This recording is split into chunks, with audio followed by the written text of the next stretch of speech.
You may think of jazz as that music from New Orleans, but it's actually the foundation of every form of music we listen to, from rock and roll to hip-hop.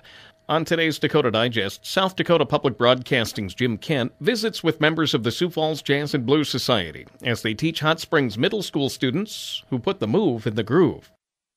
Whether your choice of music is rock, country,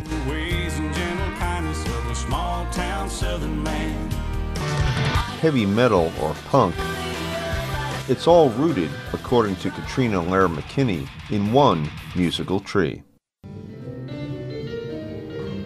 And we kind of talk about what happens in hip-hop music today and how hip-hop is very influenced by jazz music and the rock and roll that they listen to, or even Christian contemporary music. I mean, all of it has that base of blues and jazz also.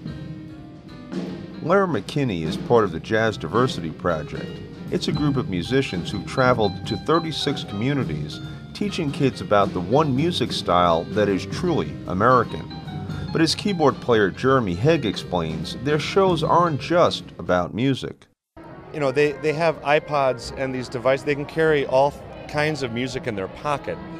And I think they're getting into more old music as a result. I talk to more parents now that their kids listen to a lot of the old stuff. And for the kids, it's just a bunch of sound files until you give them some context and show them, no, this is happening because of the Great Depression, or this is happening because blacks weren't free.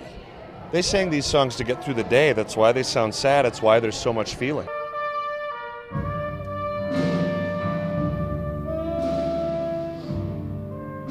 History is an important part of the presentation.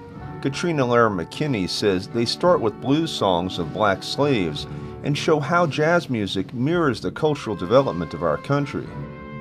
Jazz music actually was one of the first ways that white people and black people actually came together to create something together.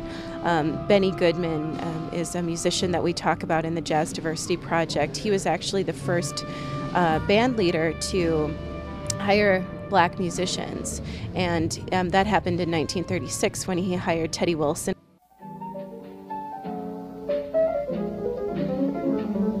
This song by the Benny Goodman Trio, with black musician Teddy Wilson on piano, was recorded a decade before Jackie Robinson broke the color barrier in baseball, and almost 30 years before Martin Luther King's Civil Rights March in the nation's capital.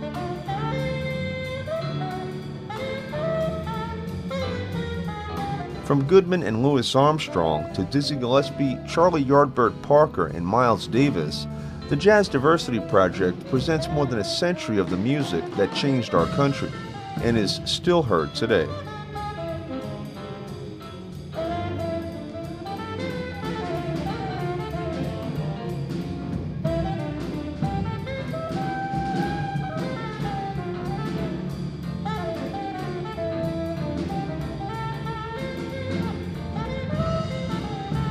More than 14,000 students have seen this presentation by the Jazz Diversity Project over the last 3 years. Jeremy Hegg says the response is positive.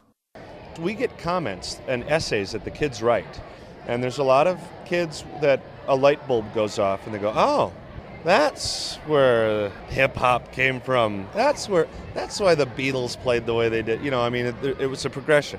Something had to come before. We're trying to show them what that is. Okay, that's what the band says, but what do the kids say? I like punk rock and metal and heavy metal and all that. And you like jazz as well? Yeah, it's awesome. I didn't know that black people couldn't play in white bands. Yeah, it's racist. You play any instruments? Flute. You do? Do you play jazz on the flute? No, but that's what I want to do. I know a lot of more musicians. My favorite one is the one that played me for this. You having a good time? Yeah, except for my teacher's getting me in trouble because I'm jamming out. I'm not going over there. And jamming out is just what the kids at the Hot Springs Middle School were doing throughout the jazz program. Science class never done nothing for me. Sorry, science teachers. I don't need The Jazz Diversity Project stays close to its Sioux Falls home over the winter, says Katrina Lara McKinney. But come spring, they'll be back on the road teaching kids about jazz and blues in a language they can understand. For South Dakota Public Broadcasting, I'm Jim Kent in Hot Springs.